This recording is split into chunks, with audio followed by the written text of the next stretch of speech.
The Libertarian State Leadership Alliance presents our 2017 National Conference, The Future of the Libertarian Political Movement. In this panel, physically removed, so to speak, making the Libertarian Party inhospitable to the alt-right and other Nazis, with panelists Joshua Katz, Jody Watson, Mike Shipley, and Leslee Petersen. It's for the common man. It's for the uneducated. It's for the person who doesn't know how government operates. That's what people are looking for. Well, that's what they were looking for. But I have a feeling after 4 years of living with it, it was H.L. Mencken who said, democracy is about people knowing what they want and getting it good and hard. And after they've been getting it good and hard for perhaps 4 years, perhaps 8 years, perhaps less than 4 years, we will see. I think there's going to be a taste in the population for a certain type of competence, a certain type of understanding how the levers work, and a certain type of even-tempered, responsible governance. And what's great about that is that's what we libertarians are about. We are about responsible governance because we know that when government grows beyond reasonable bounds, it becomes irresponsible. We know you can't responsibly govern complex systems through top-down control. We know that our approach is the definition of responsible governance, and it allows for a responsible society. And yet, there's been a growing voice within our party. We hear louder and louder, not too loud, I still hear it a lot lately, that we need to be more like the people who have taken over our national government. That we need to be more like the alt-right, the hate-filled movements, the populist movements that have taken control in Europe, in America, to some extent. Now in France. Well, almost in France, I should say. Almost took over. We see them coming into our party. Why? Well, because everyone knows Trump's not going to be perfect from their perspective. Everyone knows he's going to, as they say, sell out to the establishment and cave in on things like allowing people in one country to trade with people in another country. Horrible things like that. How could you allow that to happen? Allowing people to walk across imaginary lines. Damn. They're afraid he's going to be taken over by their establishment and do these things, these Washington consensus. And this is great. The Washington consensus on trade is one we agree with. How often do we agree with the consensus? But this one we do. And so they're afraid he's going to cave, and they're going to need, and now they've discovered that they have the numbers to elect a president. Not in the popular election, but in the election that matters. They have the numbers. And they've discovered that. So what's the missing ingredient? If they can't elect someone good enough, they're the Republican Party from their perspective. They're going to have to do it on their own. And how do you do that? If you have the numbers, what's the one thing you need? A party. A party and ballot access. And who's got ballot access? That would be us. We do. And who's welcoming? That would be us. And whose ballot access can you take very easily? Well, that must not be us, because we must be the voice, not just for competence, but for freedom. We must be the voice for trade. We must be the voice for immigration. We must be the voice against the rising authoritarianism that's crossing this globe. We cannot be the ticket to the ballot for fascists. And fascists are not welcome on the anti-fascist ballot line. And that's why I put this panel together. And they know a lot more about this topic than I do. So what I'm going to do now is introduce my panel. I'm going to have them pass the microphone down and say a little bit about who they are. We have a few prepared questions and topics, and then we're going to open it up for questions from the audience so we can make sure everyone's questions are understood and answered. Hi there, my name is Jody Watson, and a little bit of background. I have been somewhat of a libertarian pretty much since I'm about 10 years old. I was 10, Captain America was sitting in the spinner rack. I picked it up. I don't know, I liked the cover. I liked the star. I liked the action. It was Captain America 130, I still remember this. My dad said to me, "That's Captain America, Jody. He fights for freedom." And I don't know, hit me. And I said, I'm gonna fight for freedom too. And I've literally, in one way or another, been searching to understand what freedom is and how to promote that my entire life. Whenever I was in school, the first books teachers handed me was, here's this dystopian book, Jody, Anthem by Ayn Rand. You're gonna love it. They just knew that I was the guy to hit these things with and to start these conversations with, whether it was Heinlein, whether it was Bradbury. If it was about dictatorship ending the world, you could bring it up to Jody and he'd have something to say about it. Time came, I was about 19, and I became an objectivist first, and then I became a libertarian, politically libertarian, and I began to get more and more active. I finally got involved just before the Harry Brown campaign. I was the treasurer for a local candidate here in Connecticut, and I then did some volunteering and went to Harry Brown rallies and got really turned on, joined the party, and I became disillusioned with politics very quickly. So I went back to becoming like an internet philosopher, because if you know, this is the beginning, this is the early days when people started talking about this stuff. And I began to see the early stages of what we're talking about here. I began to see that we know that libertarianism is neither right nor left. But I began to see a lot of people who were virulently anti-liberal. They were libertarians in the basic words, but at the same time, they were like conservatives in their anti-liberalism. The anger and the hostility toward one side and not the other. It made me feel funny, because I had been this libertarian thing who never felt comfortable with the right or left my whole life. And then all of a sudden, there are these folks, and they're very, not all right, but just very right-wing. It was interesting. I've seen this grow. And I've seen with Trump that they've gotten bolder and louder, and to the point where now there's almost a self-righteousness about them. And there's a spectrum, because on one hand, we want to be a welcoming party. We want to love people. We want people to come in. And we know we're going to get a lot of people that are edgy, and we know we're going to get a lot of people that have odd views. But I do think that we have to be, as ambassadors for liberty and as politicians, I think we have to be more thoughtful about who we associate with. That's all I have for now. Hi, I'm Mike Shipley. So I woke up politically in the post-George Bush era, and I was really paranoid. Like, I saw these parallels, and I was kind of, I guess, politically, naive at the time. And I thought they were going to come down the streets and kill us all. And I thought that the Democrats were the true opposition.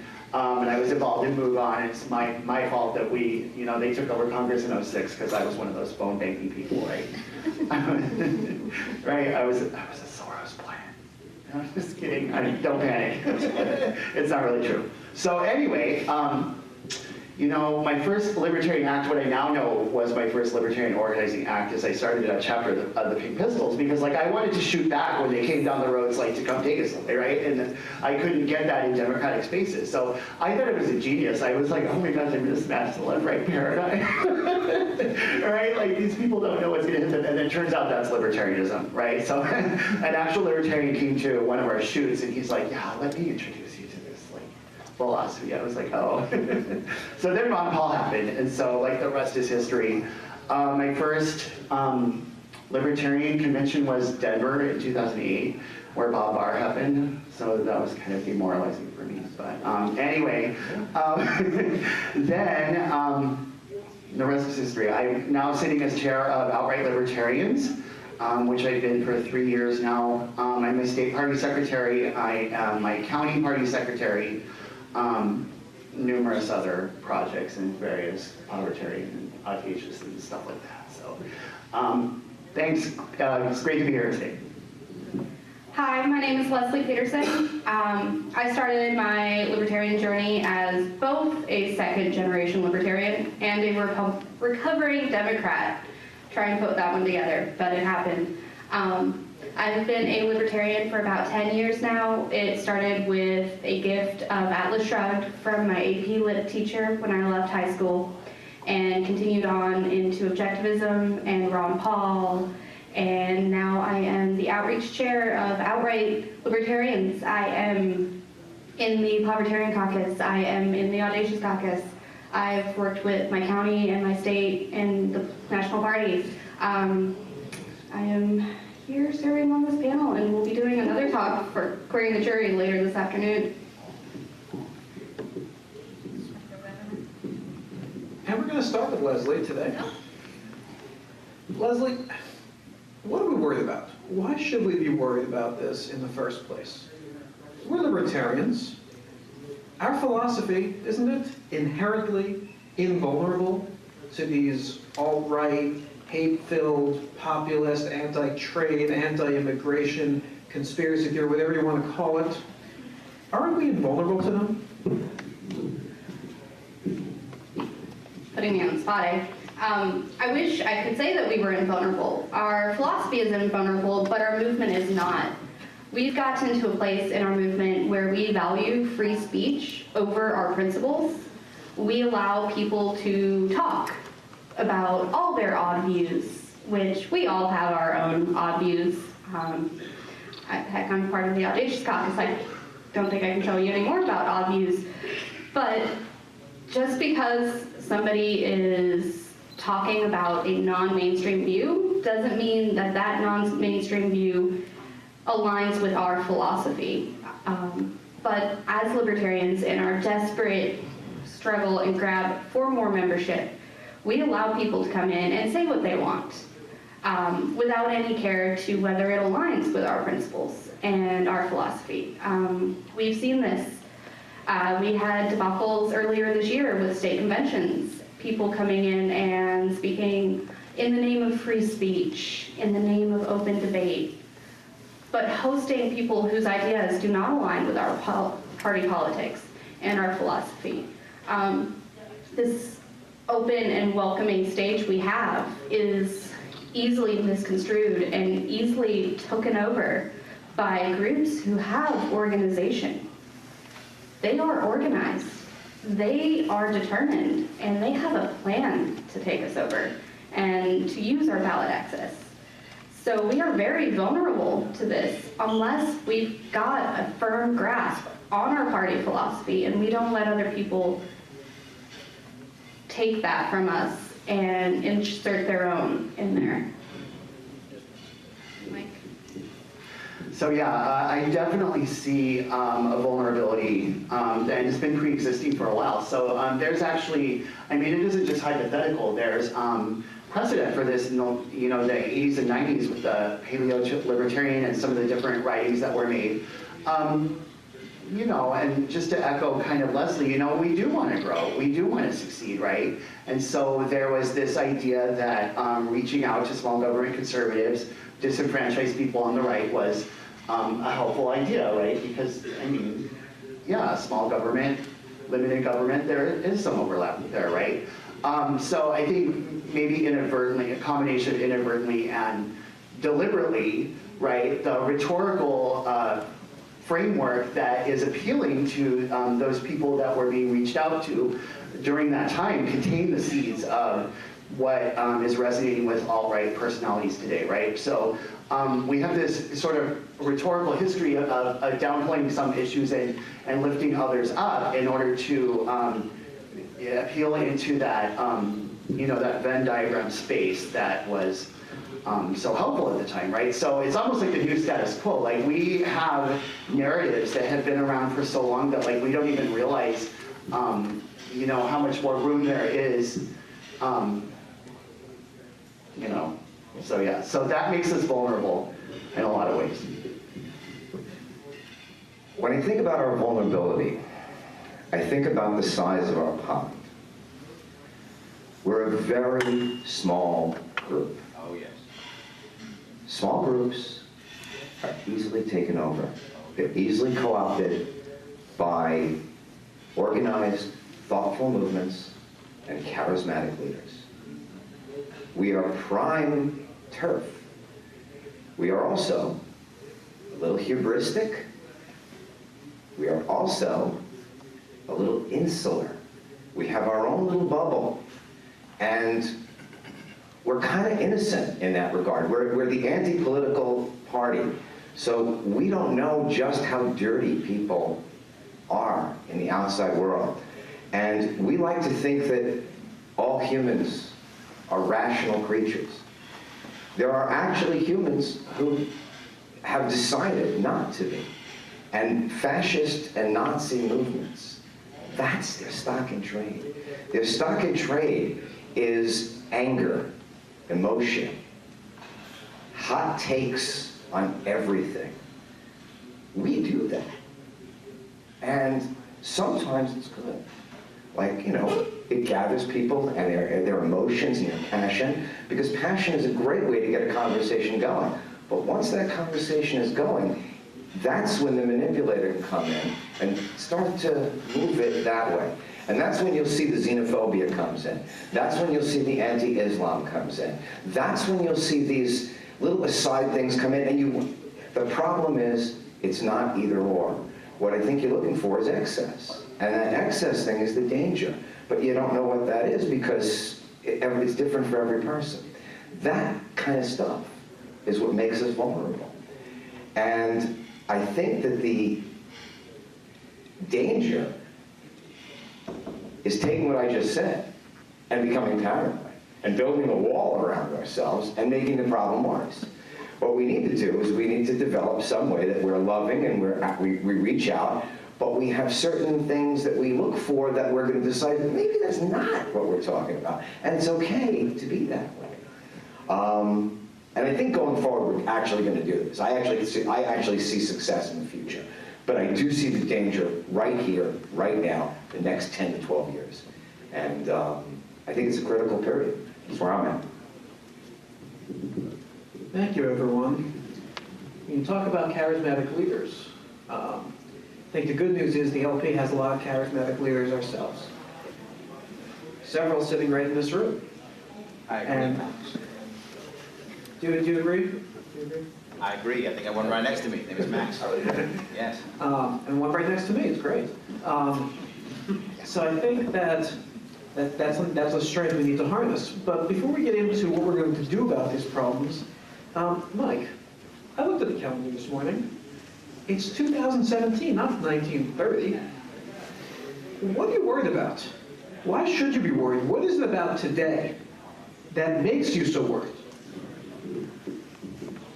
Well, you know, as I said in my introduction, you know, I've been worried since the George Bush years, and a lot of people did notice the different sort of legislation that was coming out and the Patriot Act, and now I'm like worrying about those kinds of seems quaint now that we've seen, you know, what's going on with Donald Trump, right? What's really disturbing to me is that we're seeing this, you know, like his voice has been a catalyst for this really, you know, hyper-nationalistic, this very jingoistic sort of, you know, identity.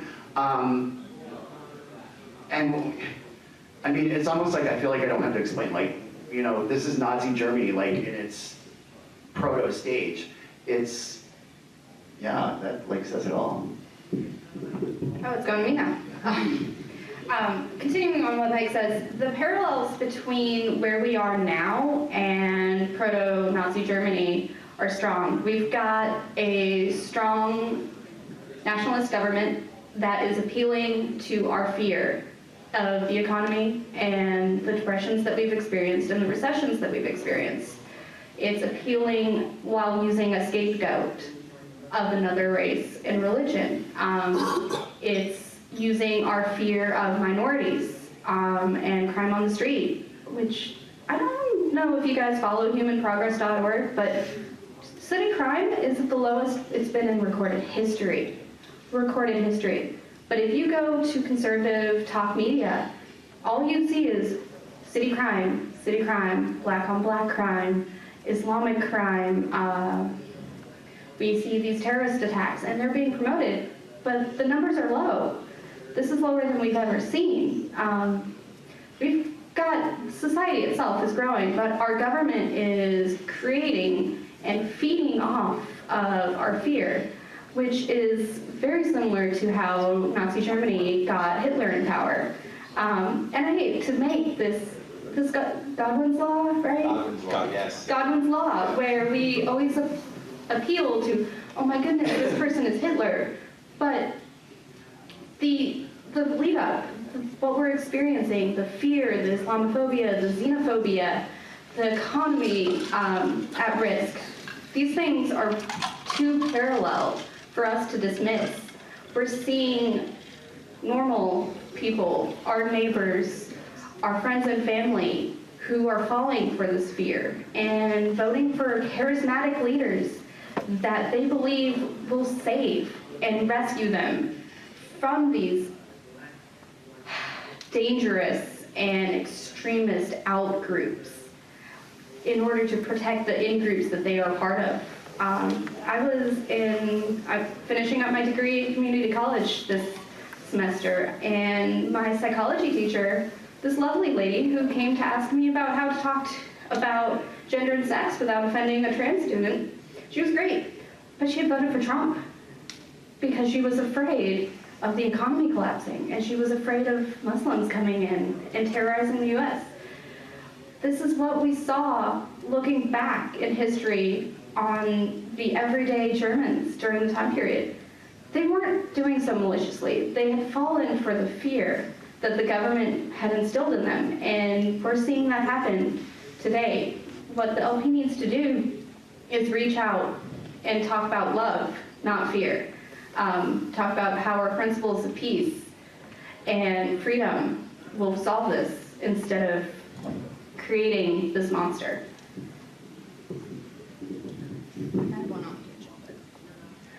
I think that there are quite a few parallels.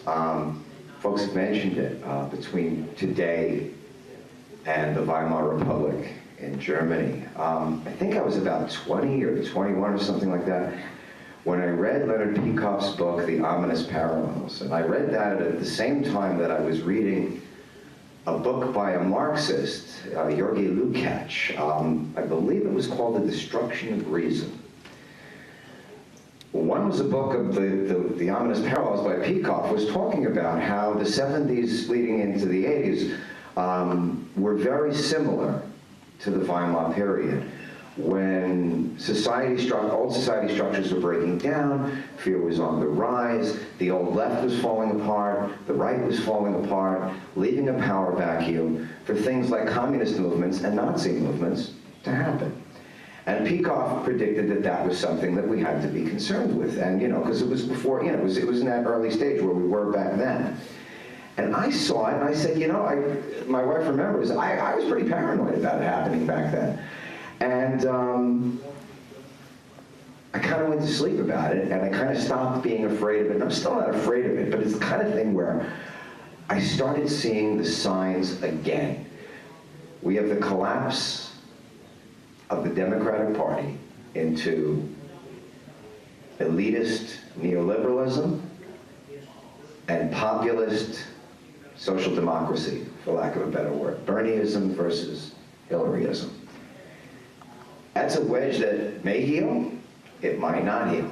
And if it might not heal, that provides obviously us with an opportunity, but it provides other factions with an opportunity. When Hitler came to power, he got about 27% of the vote.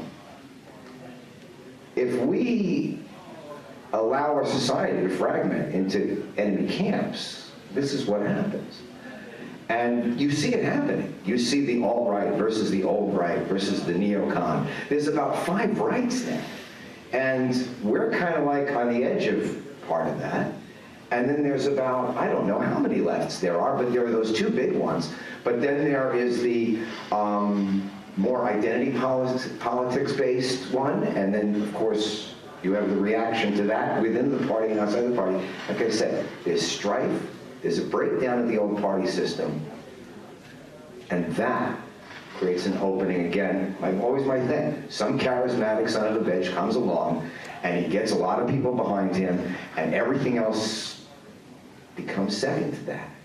And I think Trump is a nice foreshadowing of what could really be bad. Because Trump is at least a populist within the closest thing that we could arrange to normal parameters. But imagine somebody who really goes at it, and somebody who really hates, somebody like a David Duke. That's the next stage.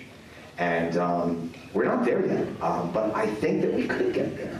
And I think that if enough hatred gets excited between left and right, and here we are, the monkeys in the middle, as always, we can both provide an answer that'll get everybody out of this, or we can just sit on our tushes and ruin, and while somebody else steamrolls this unique opportunity. Thank you. I'm just going to take a minute to give a short bit of my answer here on this one. I'm a former firefighter and paramedic. And in 2001, I was sitting at my firehouse on Long Island. We had just been paged and we were getting ready to respond. And I heard a conversation that stuck with me ever since. I heard one very angry person say, "We ought to lock them all up." And by them, he didn't mean the people responsible. He meant anyone with a similar name, headdress, skin color, language, etc. It doesn't even have to be a Sikh, right? You could be a Sikh and they still want to lock you up. Doesn't matter. And another person, trying to be a voice of reason, said, "You know, that's dangerous talk. We've had camps in this country before that can happen again." And the first man turned to him and said, "You know, you're right. Let's build some camps." It's such a warning as a suggestion. And here's the thing. It's 2017, it's 16 years later, and it didn't happen. I believe that we were fully primed in 2001 for a dictatorship, but we didn't get one. And I'm going to say something that's not always very popular in libertarian circles. And I'm going to say it because I think it's true. What kept us from falling into a dictatorship in 2001 is something that slows down our political system. It's the fact that we have parties that are broad-based parties that are composed of grassroots or populist components and elites at the top who actually do the governing. And what happens is, whichever party happens to be in charge, its voters will be shouting, "Turn all the way to the left," or "Turn all the way to the right." And the leaders will wink and nod and say, yeah, we're going to do that. And they'll turn a couple degrees to the left, or a couple degrees to the right. And when the masses are going in our direction, when it's something against taxation, we get very frustrated by this. We say, we want you to turn further. But we forget that this benefits us when people are shouting for something dangerous and deadly. But that system is not a fact of nature. That system evolved over a period of time, and it can be broken. And it can be broken when the populist wing of a party gains control of that party. When, the leaders of the populist wing are able to intimidate the elites and say, we're not going to govern your way. It also breaks down when the leaders of a party do more than wink and nod, or they wink and nod too much and they get caught lying. When they make it clear, when they are very, very blunt with their followers and supporters, that yes, we will do exactly what you say, as long as you give us the House, the Senate, and the presidency. Just give us all three, and we'll do exactly what you say without intending to do it. And that's what the Republicans have done for several decades. They've said, we promise we'll do all the crazy things you want. Just get us everything. And And then they got everything. And people wanted them to do all the crazy things that they said they would do. And now their choice is we do it, or we lose control of our party. Maybe we even lose our party. What's going to happen if the Republican Party does start to weaken is we have a choice as libertarians. We can live in a one-party country, or we can step up to the plate. I encourage us to step up to the plate. And in terms of that, in terms of how do we step up to that plate, Jody, we need to grow. We need to be a bigger party. We need more elected officials. But all we're talking about today is vigilance. Being careful who we associate with, being careful who comes. How do we balance that growth with that vigilance? Love. I think the answer is love. Love of liberty, love of each other, love of every person that you meet. Everybody you meet is libertarian. They're a libertarian until they're not. And everyone has something in their heart that beats for liberty. And it's our job, literally, it's our job to nurture it, to find these people, to tell them, to let them know that they're loved, to let them know that there's a place for them, that whether they were in another party or whether they're not in another party or whether they want to have anything to do with the parties or whether they want to have anything to do with politics at all, let them know that there's a political party that's based on love, that's based on not forcing people, that's based on voluntary action, that our goal, literal goal, is peace and prosperity, that we don't have any or else's, we don't have any ulterior motives. Our ulterior motive is our motive, freedom. We want more freedom. And we do it in different ways. And some of us are more right-wingish, and some of us are more left-wingish, and some of us are more middle of the road, and some of us are more radical, and some of us are more anarchistic, and some of us are more minarchistic, and some of us are into minarchism plus. There are a million kinds of libertarians. And that's, I think, our greatest selling point, is that openness. And then it's something that we were talking about earlier. We have to remember that in the midst of all of that, to watch for intolerance. And we could be tolerant for everyone, and then as Karl Popper said, at a certain point we must be intolerant against only intolerance. It's the only thing we don't tolerate. The only thing we don't tolerate is when people don't tolerate. And that's all of us, because I know I have a particular libertarian view. And I'm kind of strident about it. And I know that when I discuss my particular libertarian view with other libertarians, people I love, there is this tendency in me. It's to dismiss that guy or gal and to say, you know, I know better than you because I've thought about this stuff since I'm 12 years old, and I got all these things, and I read Rothbard, and I read Hayek, and I do it right from the start, and I see it in myself every day that I'm on the internet, and I see it when I meet people on the street.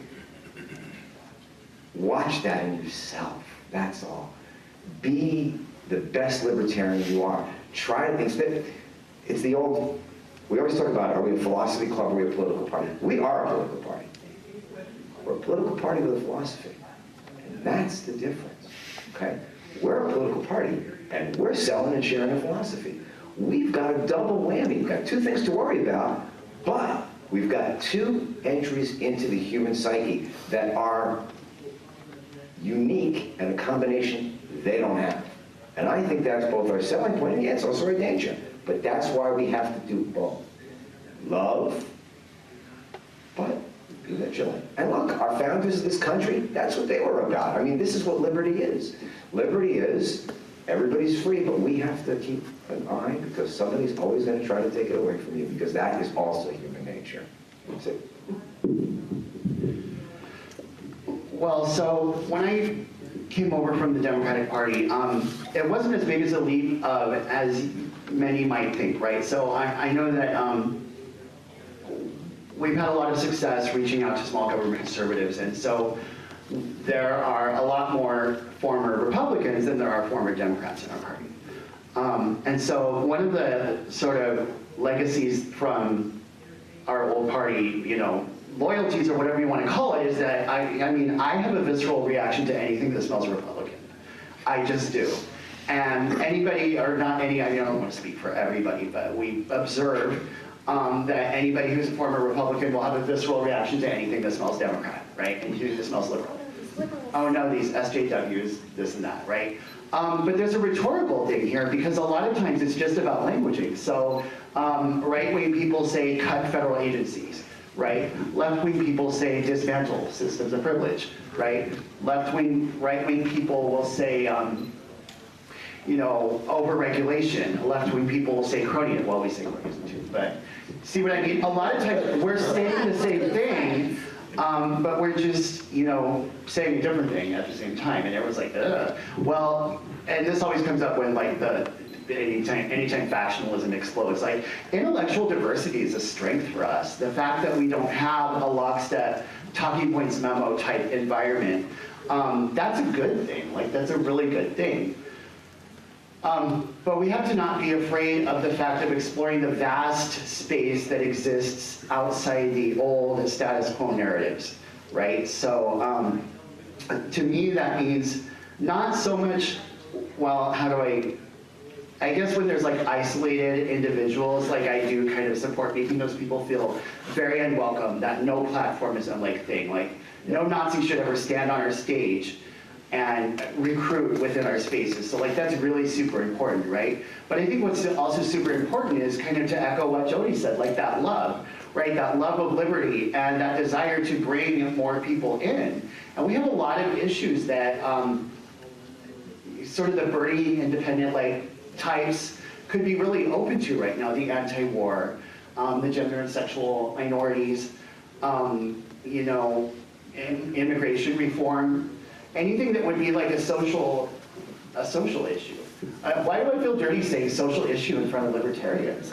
Like I shouldn't, you know, like that whole half of our top of the Nolan chart, that's what lives there, right? So I think just kind of letting down the fear that, I mean, and I have to say this a lot, like we have the non-aggression principle. We're not going to be on a slippery slope because somebody said like a plural adjective. Like we're not doing collective, you know what I mean? Like, just, it's okay.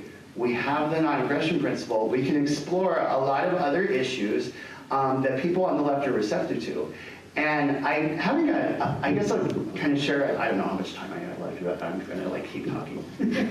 So in Arizona, we have this thing called initiative and referendum. An initiative is when we can bring legislation that we think should be passed directly to the people.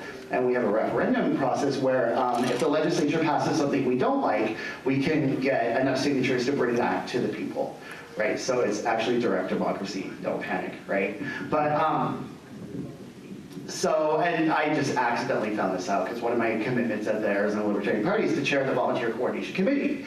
And our internal infrastructure is kind of, just kind of weak right now. So we were one of those affiliates that the LNC intervened in like a couple of decades ago, and we still haven't recovered from that. So like I needed a project for us to work on that would build internal infrastructure. So I'm like, okay, let's do a referendum because the legislature got out and we've got 90 days to do it. And they passed, this is kind of hard to parse out, but they passed some legislation this session that attacks the initiative and referendum process, right? Because as you can imagine, if you're a politician, it's very inconvenient for the people to have, you know, a direct pathway. So we decided to do a referendum on the bill that attacks referendums.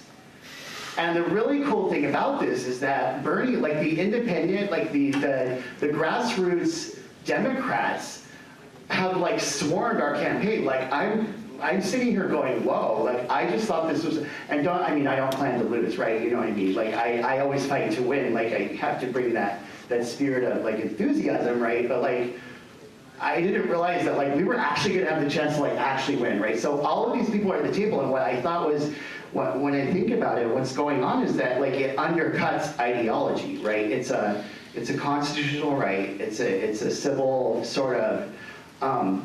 So I don't know if you can kind of keep an ear out in your local political context, but something that kind of undercuts all that will help scoop those people. And actually what that fracture is kind of like that wedge, because I don't know why their establishment is kind of sending this like signal against our referendum, and their grassroots people are picking up on that. So like that wedge, like they're going, why is our leadership pushing, like not helping us? And I'm like, well,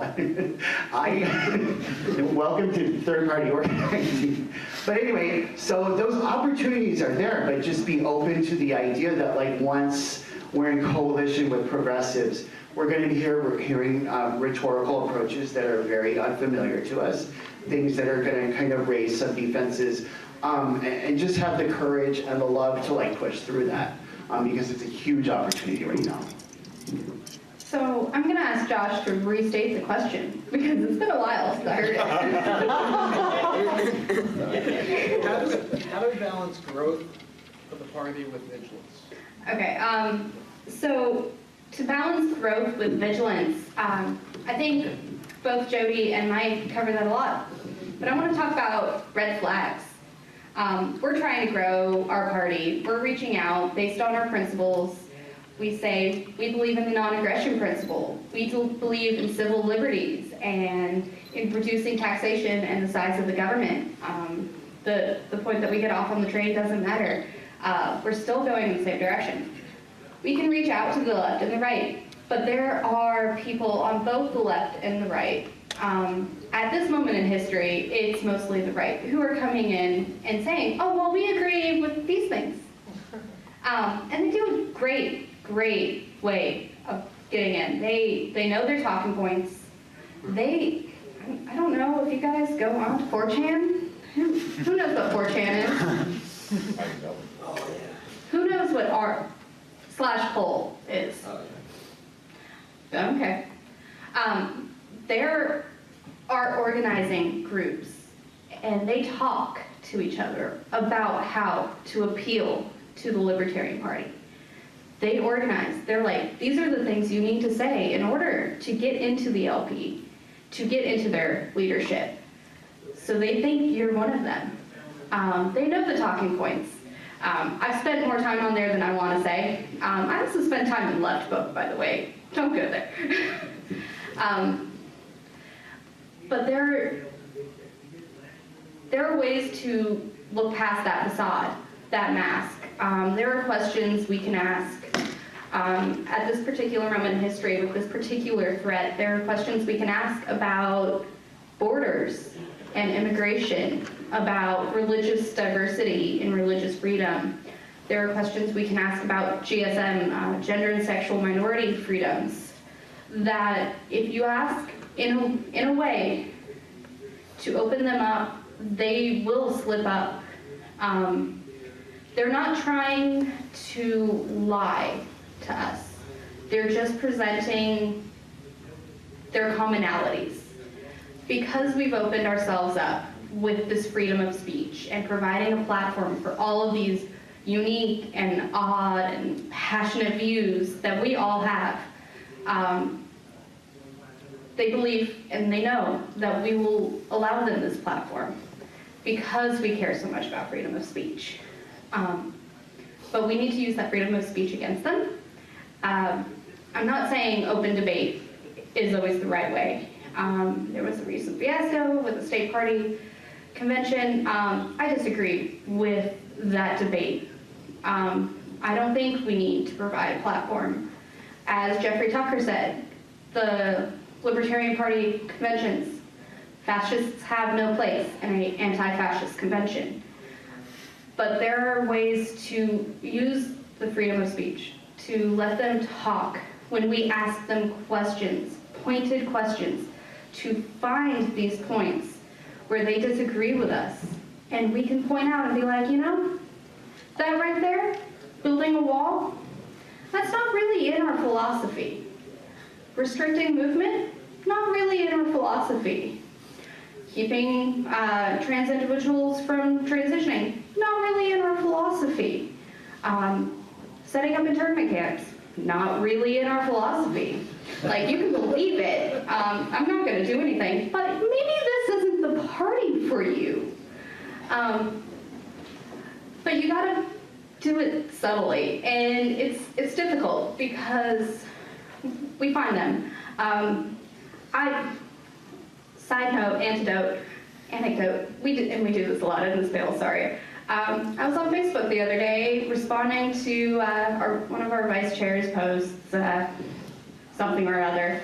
And I had mentioned casually about another partner of mine. I'm married, but I have partners outside of my partner. And I got called a degenerate and accused of allowing hedonism into our party. And I was told, What's the problem with that? Exactly. I was told that I was going to be one of the first to be thrown in the gas chambers. Within seconds, he had deleted his comment. But I had screenshot it, and I searched his name. He had 223 mutual Libertarian Party member friends with me. These people come in. They hold their views very strongly. Their passion is hidden by our passion. But they'll slip up, and they let their views be known. And when their views differ from our philosophy, we need to be strong and say, you know, this doesn't align with what we believe. We're a party of principle, guys and gals. We're a party of principle. We need to stick to our principles. Freedom of speech doesn't mean we have to give them a platform for their speech. We just don't take away theirs. They can have their websites, they can have their /poll, they can have 4chan. I don't want it. But they don't need to be spouting their beliefs in our party using our name and co-opting our ballot access because of it. Freedom of speech doesn't mean we have to host them.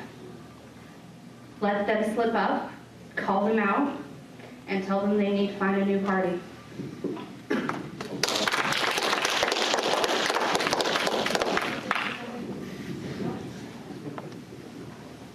Hard to follow that one up. But now we're going to, as Reagan said, tear down this wall. We'll have questions at the end. So And question we're going to now. open up to questions. Oh, Yes, I was waiting. We're at We got it. We're at the Yes, viewing I'm on it, I was argument. waiting.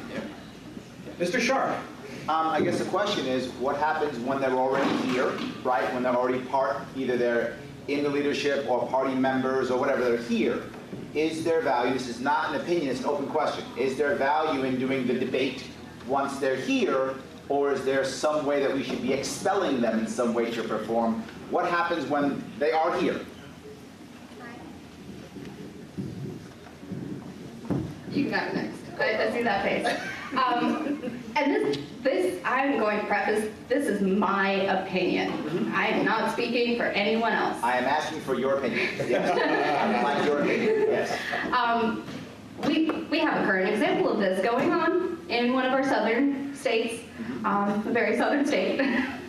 I think that when somebody continuously, routinely, and consistently speaks values that are not aligned with ours, regardless of their position in the party, we need to make a stance and be like, you know what? If you don't align with maybe 90%, 80%, whatever, you don't belong here. Just because somebody has come in, because they know how to manipulate their own base to come in and take over. What we saw down there. I don't mean to be annoyed, but I'm asking a specific question. I'm saying, okay, but this person exists. Does that mean we should now, put a spotlight on them and debate them so that everyone believes that they're wrong and they feel bad and they leave? Is that the option? Is the option, no, here is the rule to where we get X number of people voting and they're gone? Like, Yeah. what is the answer is what I'm asking. I'm getting there. Okay, good. I'm getting there. The unfortunate thing about this debate prospect is because they have organized to come in with massive numbers. These people have support. They bring their own people in, slowly, trickling in, under the guise of agreeing with our philosophy. To debate them isn't going to go anywhere because they're already going to have people in that room because they're in that room in a leadership role. They've brought their own people in. Debating them is going to get a rousing round of applause by those who agree with them. Just because people in an affiliate agree with the leader or the speaker or whoever doesn't mean it aligns with our philosophy. There needs to be a philosophical agreement for these people. If they don't agree with our philosophy, we need to put a spotlight and be like, hey, that person over there doesn't agree with 90% of our philosophy. Let's find a way to remove them from this position of power. I'm not saying I know exactly how to remove them, but we need to find a way to remove them from positions of power that they have in our party, because that was their goal. Their goal is to come in and take positions of power and co-opt us and use us for our ballot access and use us for our organization that we've spent 50 years building. We cannot let people with different philosophies use our organizational and our ballot access. So not remove them from the party, but just from the position of power. Oh, so there's a party membership we can't really control, because you sign up with the department, with the State Board of Elections, and you get to say whatever party you're part of. But we have control over who shows up at our meetings, and we have control over who is involved in the organization and the actual activism. My personal belief is that we remove them from any sort of power or involvement in the actual organization aspects of our party. So I can't go in and tell the State Board of Elections to change their voter registration, but I personally believe if they disagree with us on our philosophy, they should not be here, especially when they have a coordinated attempt to take over. I hate to be so dramatic about this, but we're under attack. They have coordinated actions. They go on, they have game plans, like weeks in advance, game plans saying, hey, we're going to go to this affiliate, this person's going to lead this, they're going to start this debate. You would not believe the level of organization they have to come in and take over. Yeah. So I heard some of this going on even during the Gary Johnson campaign for president, and there was a lot that he wasn't libertarian enough, especially with the VP candidate, who did renounce his earlier positions. So I wonder, like, could you name some names, like who you might, like where the continuum gets intolerant? Yeah, we need a hit list, please. I'm sorry, I'm on camera. I don't feel comfortable naming names. I think we need to make a difference. Think really long and hard about our difference between, I'm this type of libertarian, he's that type of libertarian, I don't agree with him, and saying, I'm a libertarian and this person claims to be a fascist.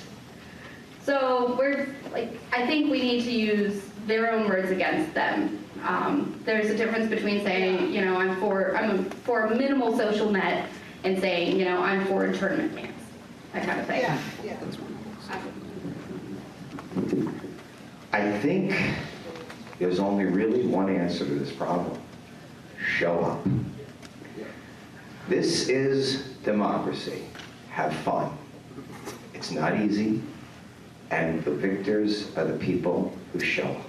Isn't there value in just getting bigger? Yeah. I mean, isn't there If value we get in bigger, just getting bigger? the Democratic Party has plenty of KKK members. Yes? The Republican Party has plenty Yep. of KKK And members. LaRouche too. Yes. It doesn't, the point is, both parties swamp those people.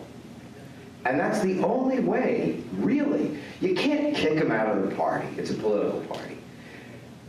The only way to prevent them from getting positions of leadership is if we show up and don't vote for them. Yes. That's the only way it's going to happen, because we can't establish rules, as you mentioned before, that keep out certain types of people on the edge of liberty that aren't remotely fascist, but they're just not all the way there yet, or whatever, however we want to discuss it. I think that, yeah, the answer is learn that we are a political party with a philosophy, and every single one of us, if you think of yourself as more of a philosopher, start thinking of yourself more as a politician. It's a dirty word. Use the word statesman if you prefer. Use the word politico if you prefer. I don't care. I think that that's what we have to do. Lots of hands, not a lot of minutes left. So we're all going to be at lunch. We're happy to answer your questions over lunch. Just side hold them, any of us. I do want to address those two questions together. Augustus Invictus is not in charge of the Florida affiliate, but if he were, I would not debate him, but I would move to disaffiliate the Florida affiliate. We don't debate certain fundamentals of human rights.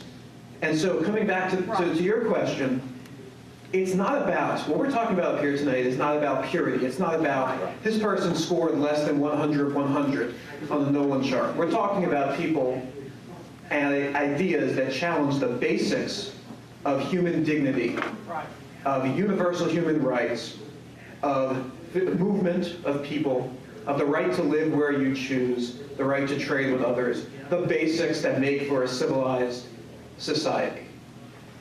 In fact, when you talk about attacks on Johnson and Weld, a lot of attacks on Weld were about trade. A lot of attacks on Weld were about organizations he was a part of that some people believe run black helicopters over this country on behalf of the UN. I think a lot of those attacks were motivated by exactly the type of thing we're warning about today. Yes. That's my opinion. Yes. That's my opinion. We have about a minute left, and I think Leslie had something quickly. There is another play that we can add to our playbook here to keep and push out this alt-right threat, these fascists and these neo-Nazis and whatever scary word you want to use for them. As Mike and Jody have said, we have overlap with the left. There are plenty of issues that we agree with them on. Civil liberties, individual rights, GSM rights, trade, immigration, immigration, borders, all these things. One of the ways that we can make ourselves so strong against them is instead of continuing this narrative where we reach to the small government conservatives and welcome them in, is to reach to the left and talk about these things that we overlap. We need to be loud about it. We need to scream. We need to make it a big deal in all of our meetings. These things we agree with. We agree with trans rights. We agree with decriminalizing prostitution. We agree with ending the drug war. We agree with the Democrats and progressives on many things. The more we talk about those and the more we take those activism issues up, the more things that we sponsor and hold rallies for and hold protests for that support our overlap on that direction, the less comfortable they're going to feel showing up. Because they're going to feel less able to take us over because we're not talking about the things that cover up their connections with us. We've got this connection to them on a few issues. If we stop talking about the issues that they overlap with us and talk about the issues that we still care about, but that they disagree with, they're going to have less surface area on that Venn diagram to exploit us. So talk about sex work, talk about drugs, talk about polyamory, talk about trans rights, talk about GSM, talk about immigration, open borders, anti-war. God, talk about anti-war. Talk about it endlessly and a lot and loud and hold protests. Because if they can't show up to something that they don't agree with, they get less face time in our party, they get less recognition, they can't infiltrate us if they can't show up and agree with us. I just want to say that if there are more fascists in our party and fewer libertarians, we're not growing, we're shrinking. So I think it's important to sound the alarm and realize that we have mathematically the chance to win, which means if someone grabs our ballot line, whoever grabs the ballot line has a mathematical chance to win. And millions of people can die if fascists win an election in America. So I don't think the idea that this is debatable in a libertarian space is very helpful right now. certain ideas are not debatable, whether internment camps should exist or not, whether that fits the criteria of a voluntary enclave or whatever. No, they don't.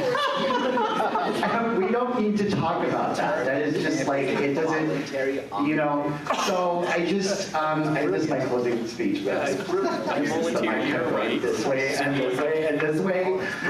It's serious, like it's serious because millions of people can die.